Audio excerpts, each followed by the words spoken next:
Voices in the Night. A new season of hope in Czechoslovakia. The promise of a free nation about to be born.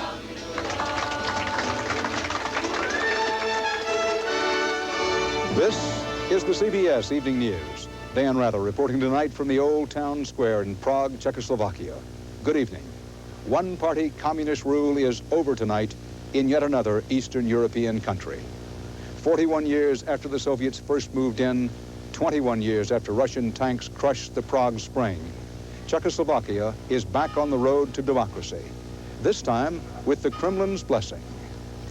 Here in the town square, the Czechoslovakian tricolor is up, the candles burn, placed here by women and children, celebrating savory, a day of momentous change.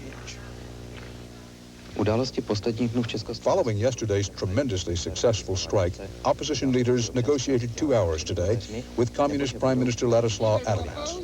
They came out with an agreement to move Czechoslovakia immediately toward democracy. To appoint a government and a new constitution.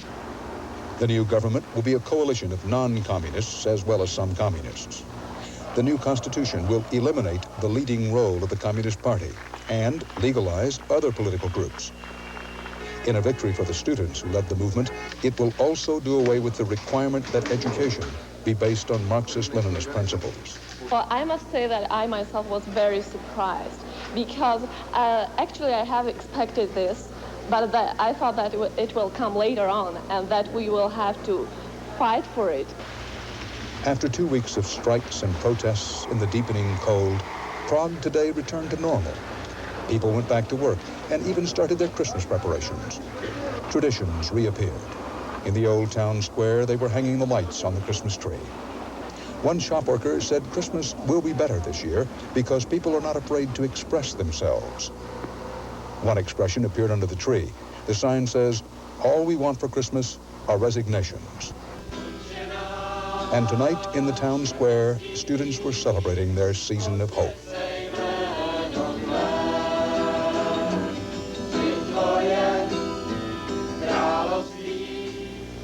Joining me now is my colleague Richard Threlkel.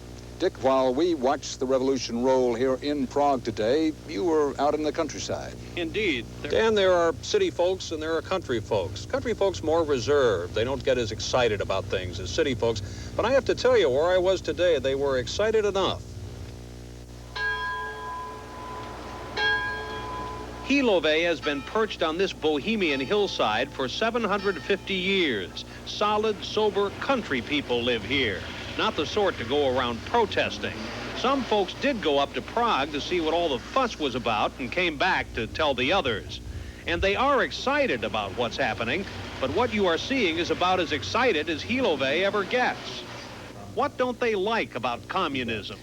Well, says Mr. Morisek, there's too much bureaucracy, too much red tape. They built a new hospital here 12 years ago and they still haven't opened it. We housewives and mothers can't get a good market, says Madame Dostolova. You can never buy what you need. They won't fix up the church, says Mr. Vorel.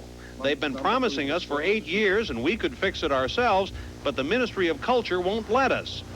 They say Czechoslovakia is going to be free. What will that mean? A place where you can express yourself freely, where opponents are not considered enemies. I want new laws, good laws, strictly observed.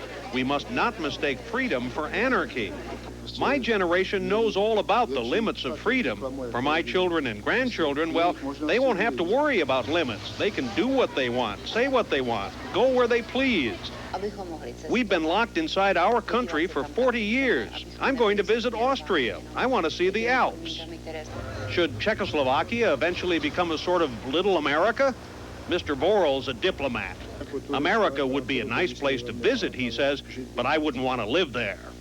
Oh, one more thing. Did any of you a month ago ever in your wildest dreams imagine you'd be here now talking to a stranger and advocating the overthrow of the government? You know, we didn't have to translate that part. And Dan, the Czech people will tell you that in their long history, they fought 700 battles for freedom and independence and lost every one of them. But I have the sense that maybe, just maybe, they're about to win one. Thank you, Richard. Coming up next, Bob Schieffer in New York with the rest of the day's news. We'll be back later in the broadcast from Prague, covering, as we will all week, the confrontation between religion and communism.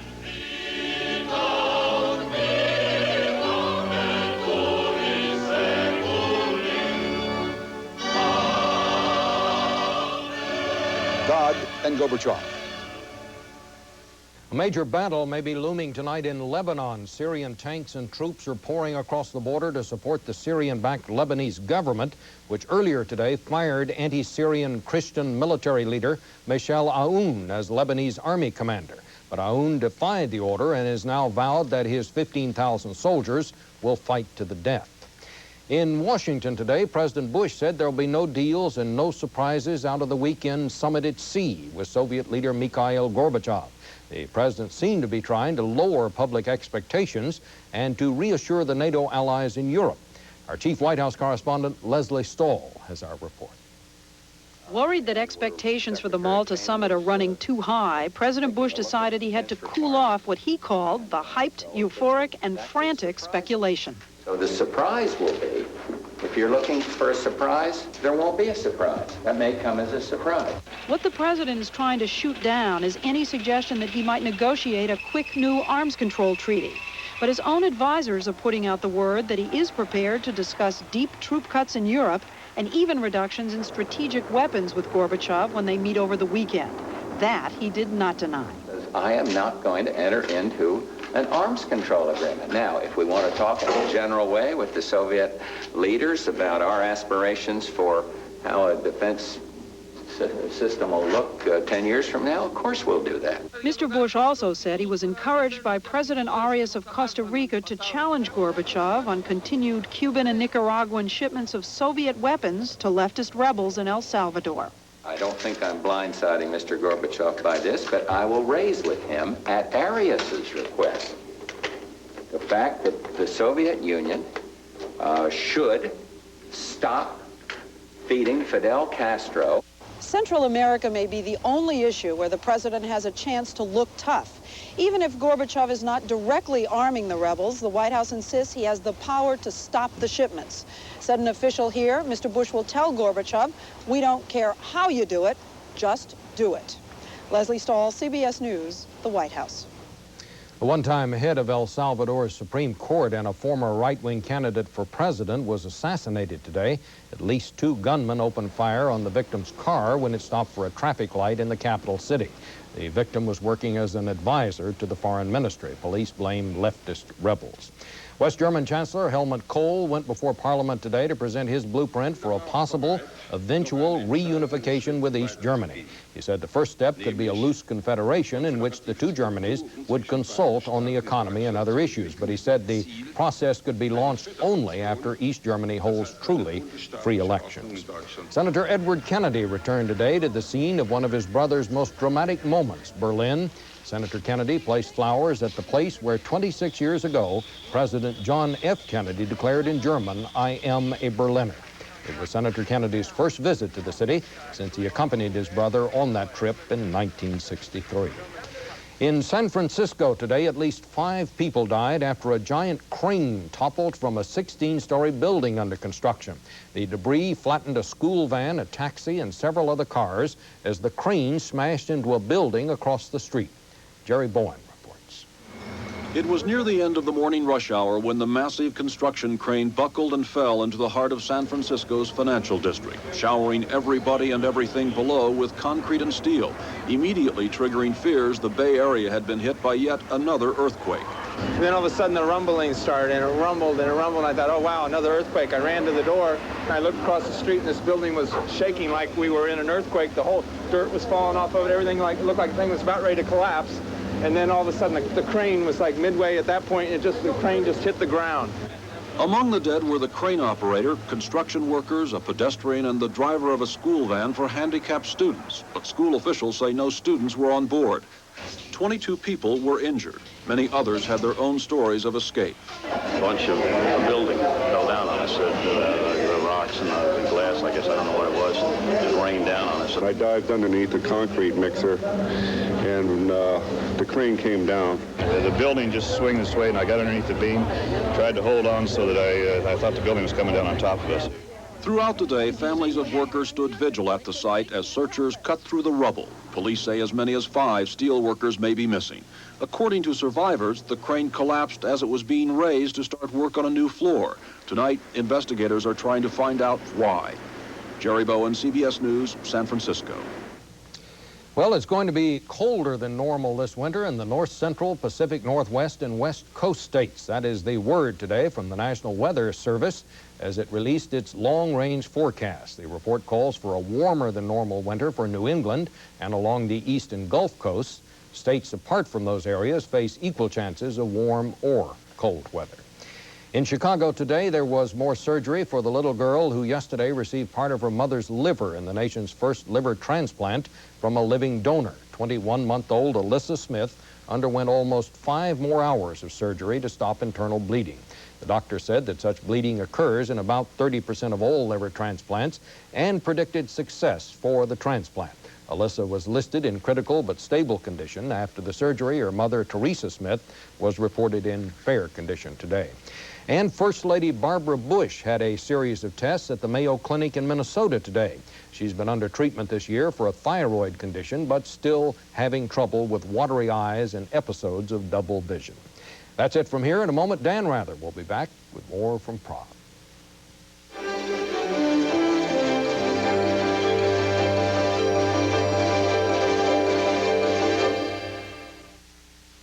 Come on, honey, let's just buy this cheap smoke detector. But I'd feel more secure with a first alert. Well, I'd rather save a couple bucks. Would you trust your family's safety to anything less than a first alert smoke detector? Chances are we'll never even have a fire.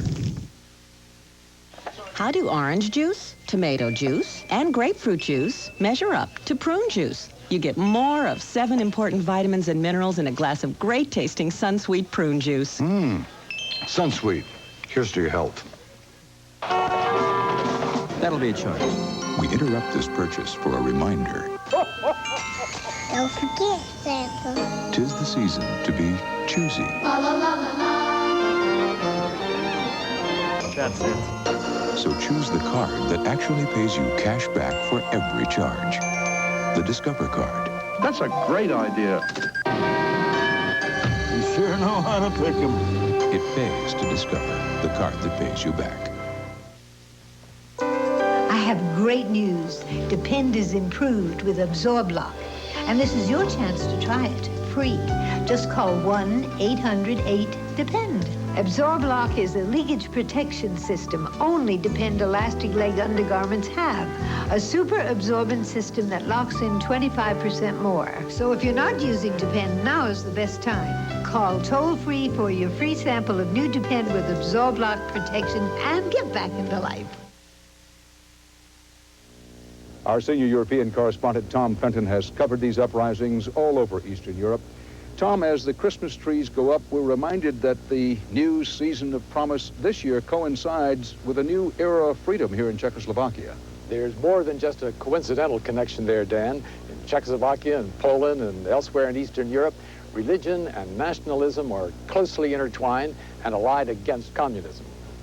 Well, Tom, you're just back from another trip to the Soviet Ukraine, where there were indications again today of how much that's true inside the Soviet Union itself. It's especially true there, Dan, where Catholicism and anti-Soviet nationalism are so closely linked that they're inseparable. On Friday, when Gorbachev meets the Pope, the main item on the agenda will be the status of the Ukrainian Catholic Church. And there were indications today from the Russian Orthodox Church, which is closely controlled by the government, that they're about to reach an accommodation with the Catholics.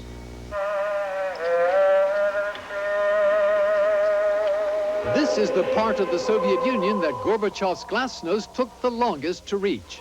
Recently, in the depths of a cold, dank cemetery, all these Ukrainian Catholics were breaking the law. Their crime was attending a mass celebrated by Father Nikola Kostyuk. For 4 decades, Ukrainian Catholics have secretly practiced their faith in forests, cemeteries, and private apartments. Father Kostyuk was trained in an underground seminary and is serving illegally as a priest. I prefer being close to nature and to the people. Because I know that God is listening to our prayers, the cold and rain really do not bother me. The inconspicuous cottage at the end of this suburban lane is a clandestine nunnery. The sisters have hidden investments here for visiting priests for years. Father Kostyuk was brought up in a communist family and was attracted to Catholicism by listening to Vatican shortwave radio. The younger women here have outside jobs, but in their secret other lives as nuns, they pray behind locked doors. The oldest nun spent 10 years in a Siberian labor camp for wearing her robes. When Stalin forcibly disbanded the Ukrainian Catholic Church in 1946, there were mass arrests of the clergy and faithful. Many of their churches were turned over to the Russian Orthodox. Some were burnt and others were converted into warehouses. But the church refused to die. The faithful simply went underground and became the largest illegal organization in the Soviet Union. Now they are taking advantage of Gorbachev's meeting with the Pope and are knocking on the doors of the churches that were taken from them by Stalin. During the years of persecution, their strength has grown to an estimated 5 million. The daily mass in front of the biggest warehouse in the city of Lvov is a plea for it to be opened again as a church. The weekly mass celebrated by Father Kostyuk outside this village church is a call for the Russian Orthodox congregation who now use it to give it back. The Orthodox service inside and the Catholic service outside are almost identical. But the Russian Orthodox are tightly controlled by Moscow, while the Catholics are fiercely independent. Our church has never betrayed the Ukrainians, never compromised with the communists. That's why the people have kept faith with the church. But for Gorbachev, this is not just a question of freedom of religion, it's a question of nationalism. That's a problem he faces in a growing number of Soviet republics, but here in the Ukraine, it could be critical. The loss of the second largest republic in the Soviet Union would be a fatal blow to Gorbachev and the economy, but there are historic reasons why Ukrainians long to be free. Last month, the Catholics reburied over 500 Ukrainians who were ordered shot by Stalin. They symbolize the persecution of millions of Ukrainians. Catholics are in the forefront of the independence movement. They believe they will never be fully free to practice their religion until the Ukraine is free. It's so unjust. Sometimes you feel you would rather die than be humiliated anymore. Without waiting for the Catholic Church to be legalized, Father Kostyuk has already come in out of the cold. He is no longer afraid to perform his duties as a priest openly. But it's doubtful whether formal legalization of the Catholic Church will induce him or the millions of other Catholics here to give up their other dream of an independent Ukraine. Tom Fenton, CBS News, Sila Kupichevala, Ukraine. We'll be back in a moment with more from Prague on religion and communism, God and Gorbachev.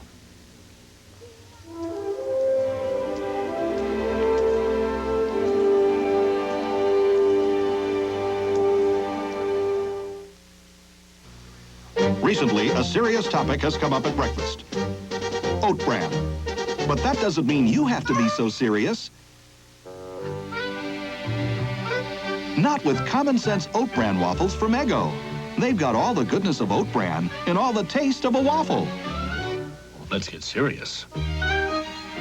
Kellogg's common sense oat bran waffles from Eggo. Oat bran's never been so enjoyable. Seriously.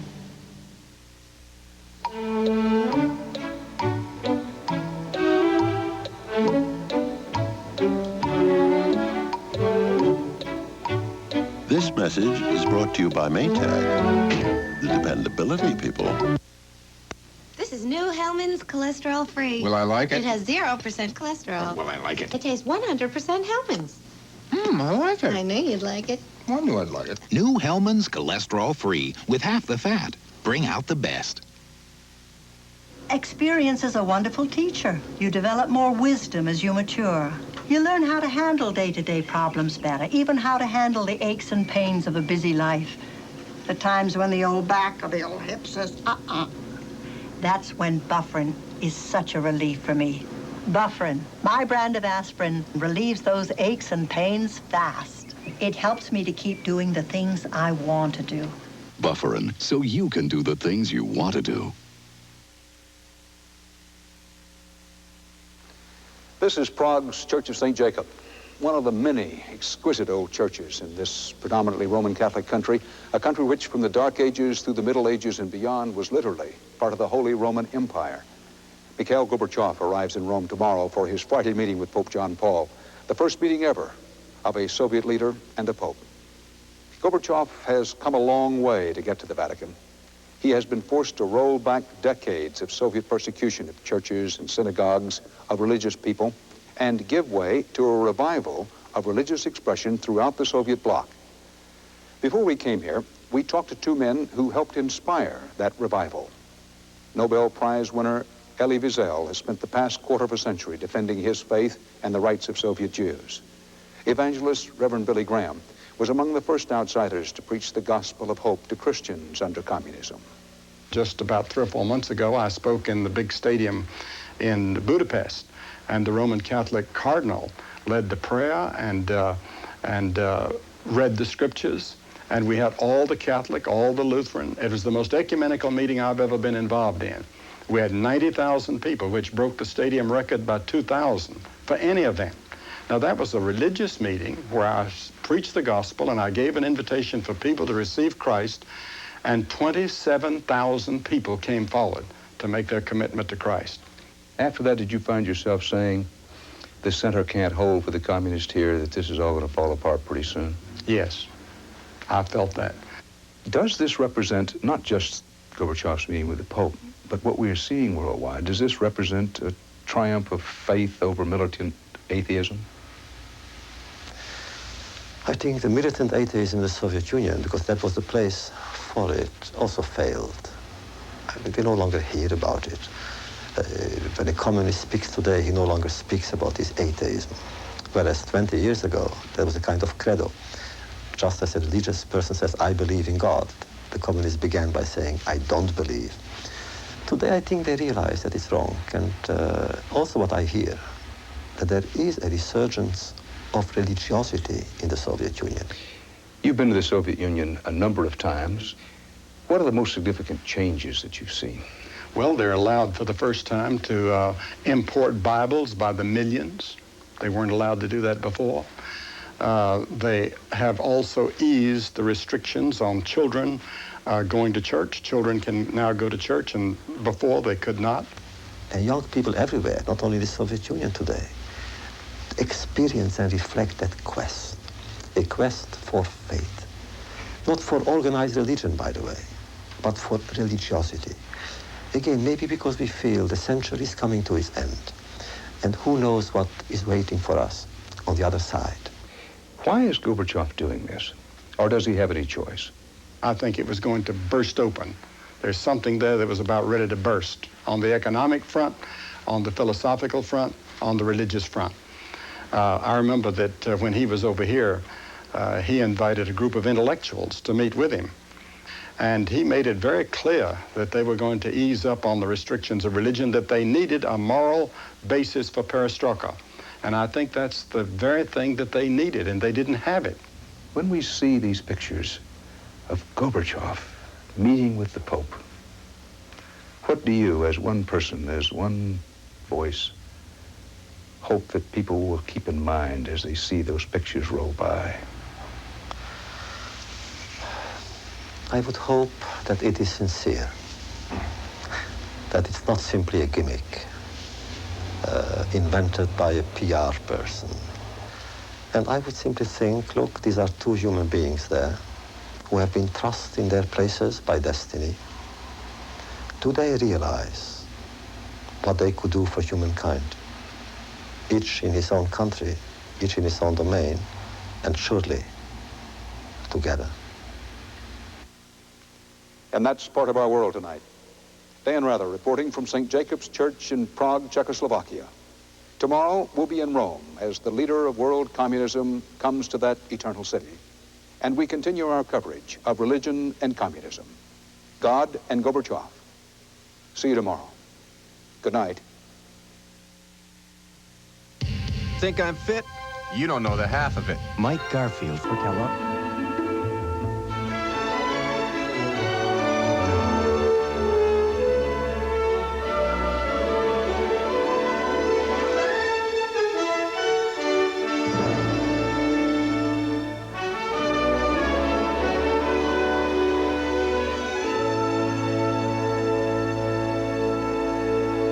I'm Kathleen Sullivan. Tomorrow, how job stress and an unhealthy lifestyle contribute to heart attacks for women.